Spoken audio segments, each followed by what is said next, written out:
Hoje não é só uma entrevista formal, muito menos um podcast. É um bate-papo de empresário para empresário. Então, nós temos a honra de lançar o Executive Talks, uma série de conversa com empresários reais de diferentes segmentos, falando de gestões práticas, o que funcionou, o que deu errado ou o que precisou ser ajustado no decorrer do caminho.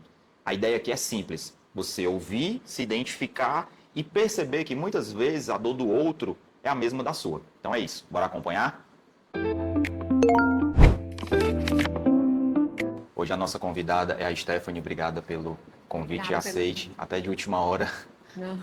Mas eu vou apresentar um pouco a Stephanie para a gente iniciar o nosso bate-papo. Tá? A Stephanie ela é engenheira de energia formada pela UFC, é CEO da Trustec Engenharia de Energia, situada na cidade de Iguatu.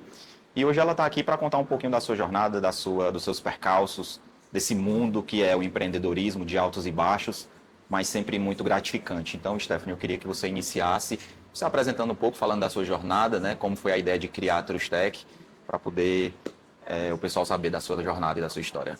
Bom, queria primeiro agradecer aqui ao Ramon, né, pelo convite. É sempre uma honra poder participar aqui dos eventos que a ACESF promove.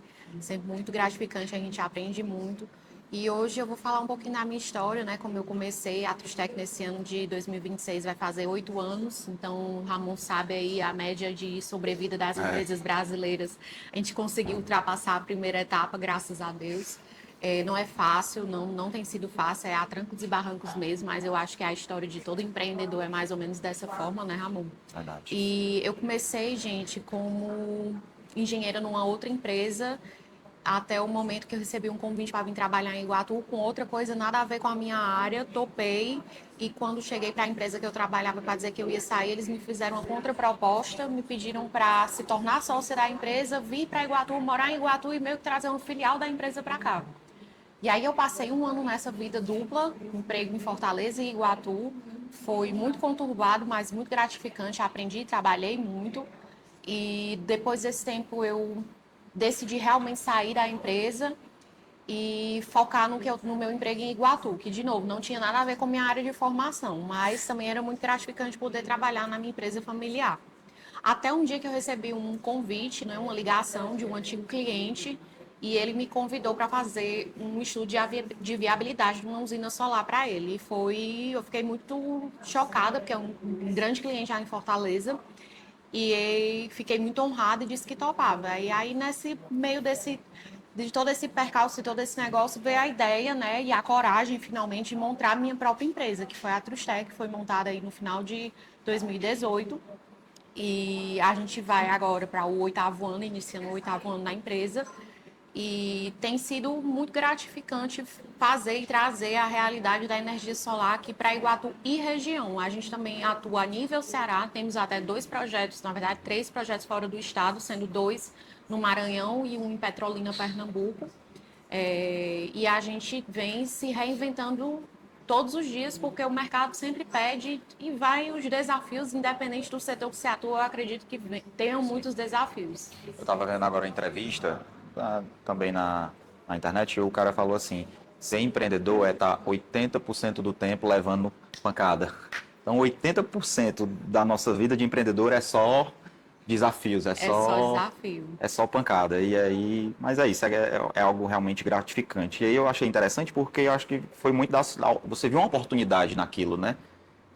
Nem eu acho que sabia de tanto detalhe assim, porque eu pensei que você disse, não, vou chegar e vou montar a empresa, vou trabalhar, mas você viu numa oportunidade, né, uma coisa que chegou para você. Por outro lado, precisou aparecer a oportunidade Isso. para eu despertar que a minha formação tinha valor e que eu conseguiria montar um negócio disso. E o empreendedorismo na veia, né? Porque o empreendedorismo é para resolver problemas de alguém, do seu público. E aí você já estava com esse pensamento, mas aí surgiu essa ideia para você, você topou e acabou que está aí. Muito bacana. Stephanie, falando aqui um pouquinho mais da parte de gestão, parabéns pela sua história, mas gestão, finanças, o que a gente tem para falar hoje. Queria que você dissesse um pouco quando você começou a entender que faturamento não quer dizer absolutamente, praticamente nada ou muita coisa no resultado da empresa. Queria que você falasse quando despertou um pouco, até porque a sua formação é engenheira, você não é contadora, não é administradora, então acho que você teve que aprender na prática tudo isso. Então queria como é que foi essa lida com esses números e quando você visualizou tudo isso? Eu tive esse despertar que faturamento não se transforma em caixa e que nem sempre faturar mais é lucrar mais em dois momentos distintos.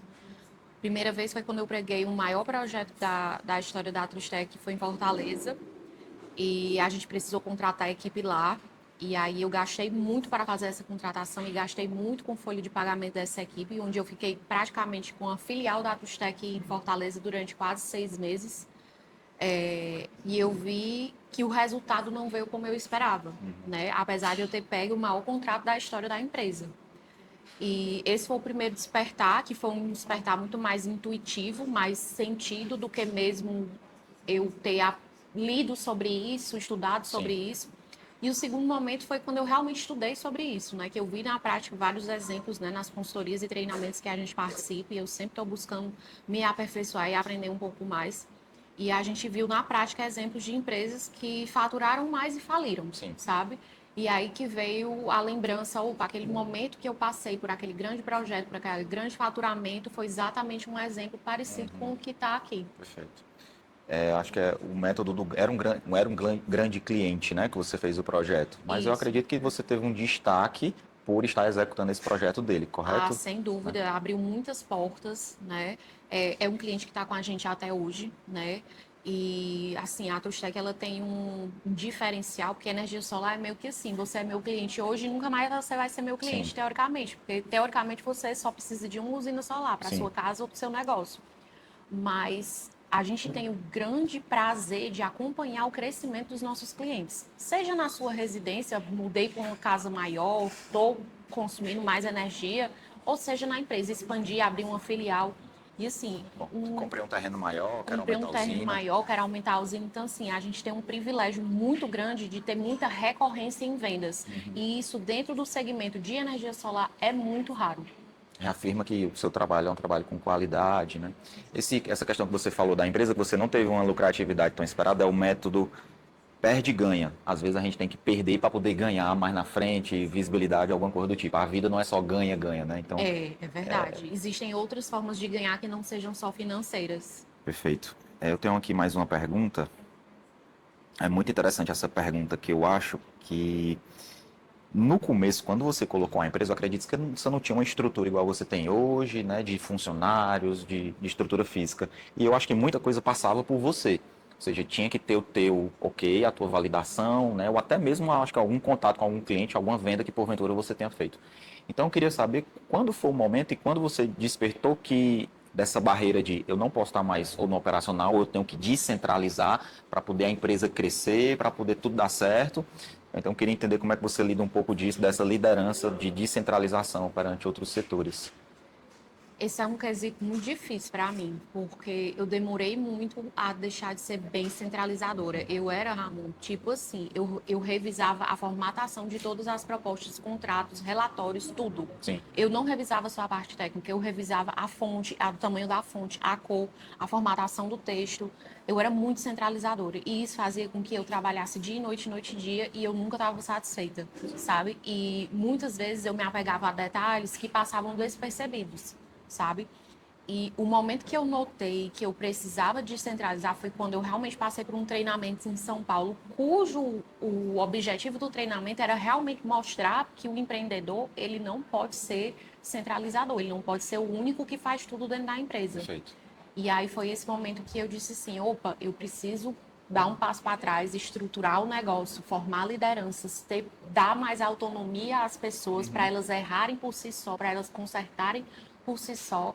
E eu preciso ficar em segundo plano um pouco mais, até deixei um pouco de ir mais para a empresa há algum tempo para poder, porque quando eu chegava na empresa, minha sala não parava, não trabalhava. Aham. Era todo mundo na minha sala, todo mundo o tempo inteiro pedindo ajuda. E quando eu não estava, as coisas se resolviam. Sim. E isso começou a me encasquetar um pouquinho, a eu ver que, opa, peraí, eu tô botando a galera no mau costume.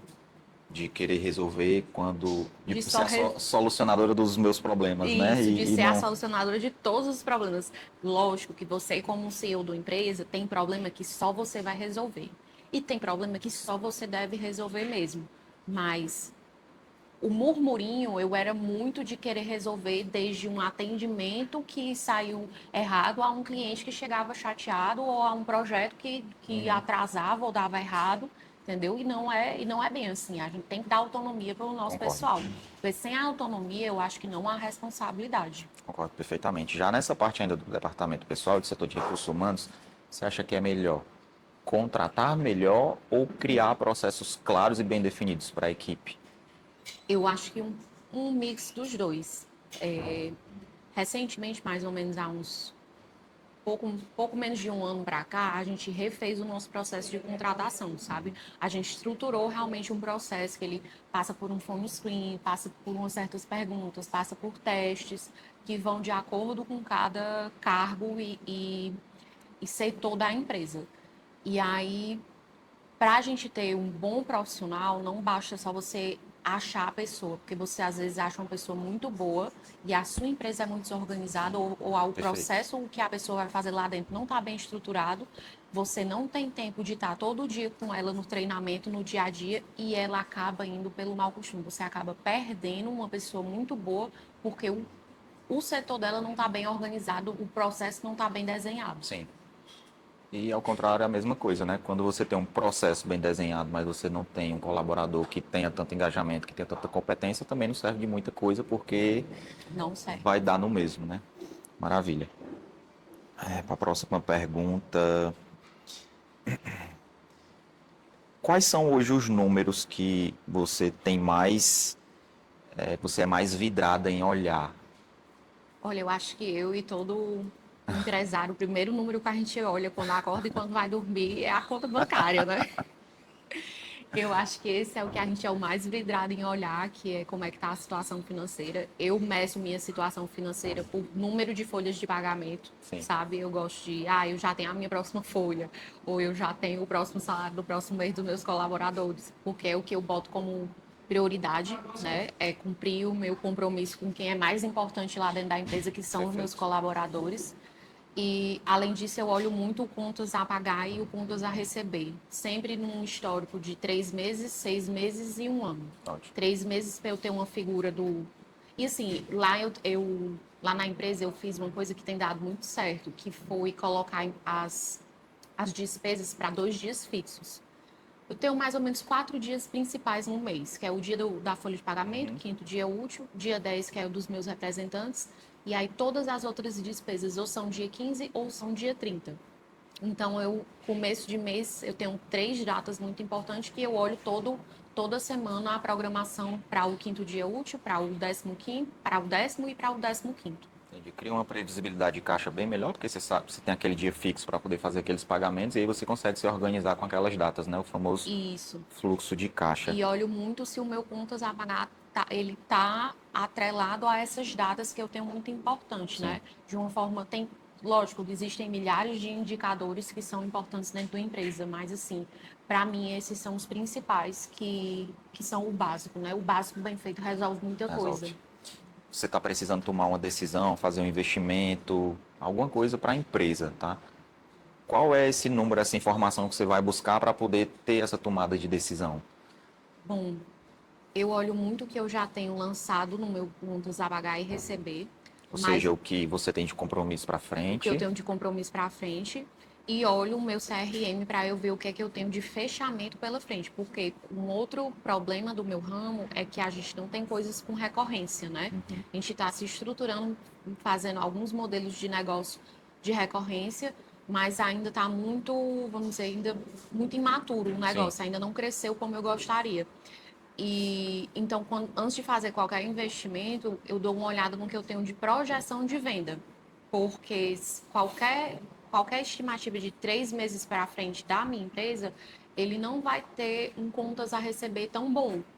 Por quê? Porque eu preciso de mais vendas. Aonde é que está essa informação, então? Está lá no meu CRM. No meu CRM é que eu consigo ver a projeção de vendas, é que eu consigo olhar o ano anterior, o mesmo mês do ano anterior sim. e assim vai. Hoje o maior desafio para você é criar recorrência? Está sendo o maior gargalo? Hoje tem sido o meu maior É o que gargalo. você tem mais se empenhado para poder tentar fazer? Isso, É, hoje a gente estruturou um setor novo dentro da empresa, onde a gente vende o acompanhamento dos clientes, porque energia solar, às vezes as pessoas esquecem que tem, e tá tudo bem, porque a gente tem outras coisas para fazer mesmo, mas é importante que a sua usina esteja funcionando e performando. Sim.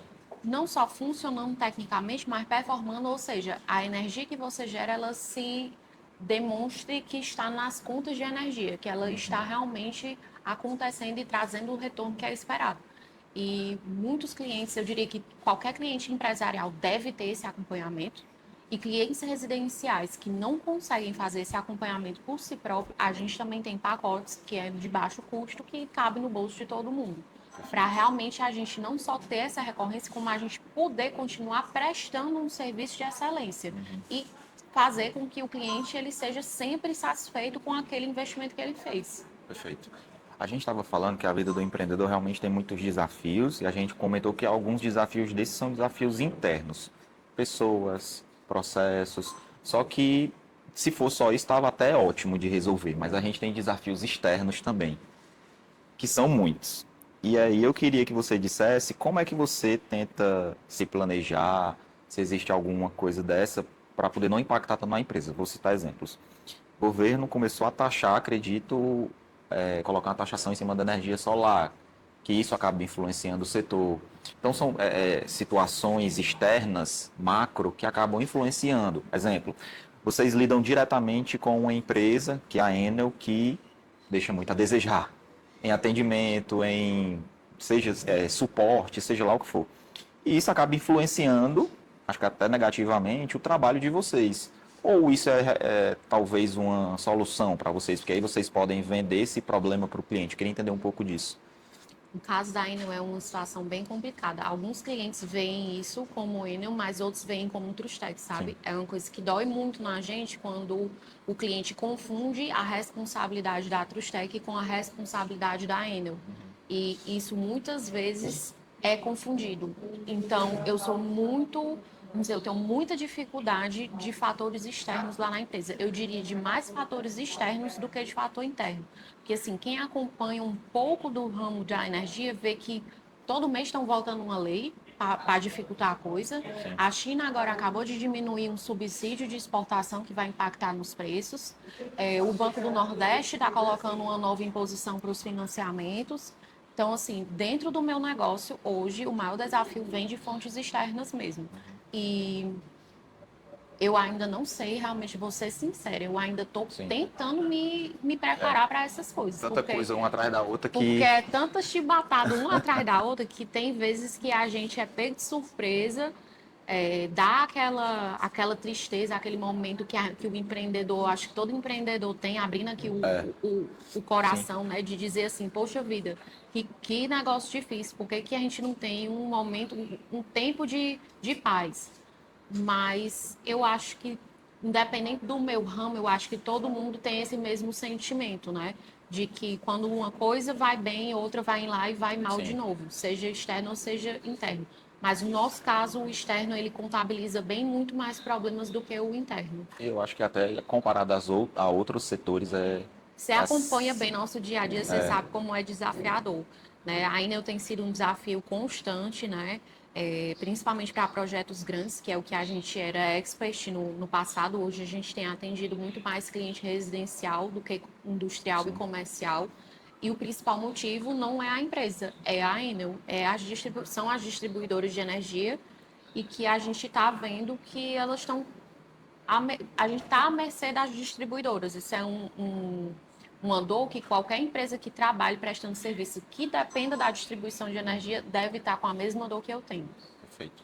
Stephanie, se você fosse dar uma sugestão assim para um empresário sobre contabilidade, gestão, algo muito importante. Não, esse aqui acho que você tem que fazer para poder ser o principal ponto de dar certo a sua empresa, de melhorar a sua empresa. O que é que você imagina de dar essa sugestão para o empresário?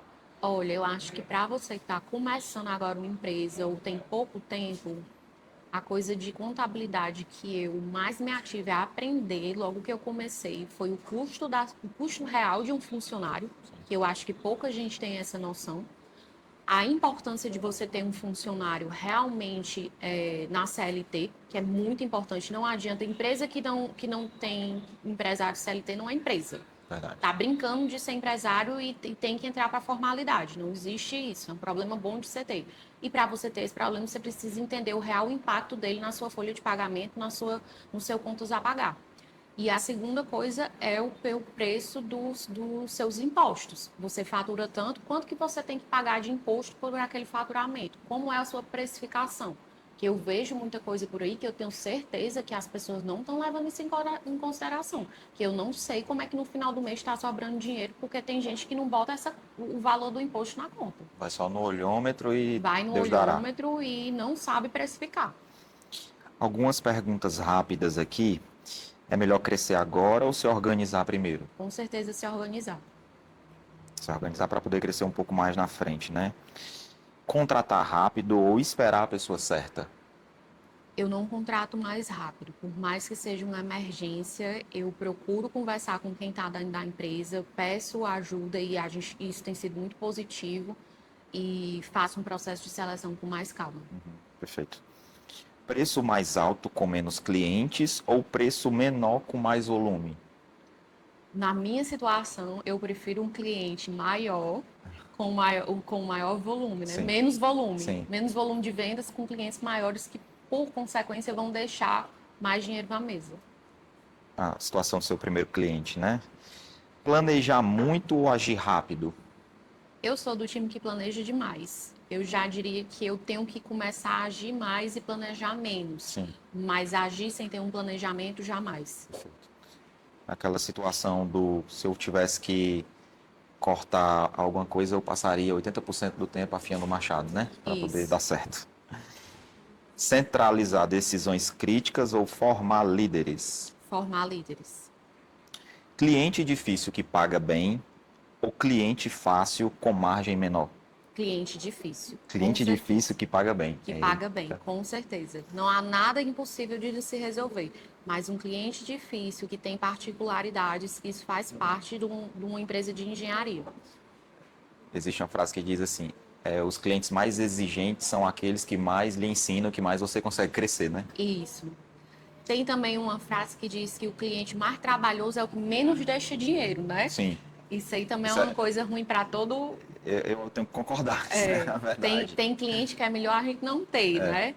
Mas grandes clientes costumam ser clientes mais exigentes e clientes que você tem que manter um padrão de entrega mais alto, ou seja, isso eu considero como um cliente difícil, mas que seja um cliente justo, né? Perfeito. Mas que vai me trazer uma margem melhor, que vai me trazer mais fôlego para a empresa. Maravilha. Stephanie, por aqui eu finalizei, nós finalizamos. Eu agradeço muito a participação, tá? Agradeço quem acompanhou até o final. Muito obrigado e vamos até o segundo episódio. Obrigada, Ramon. Valeu.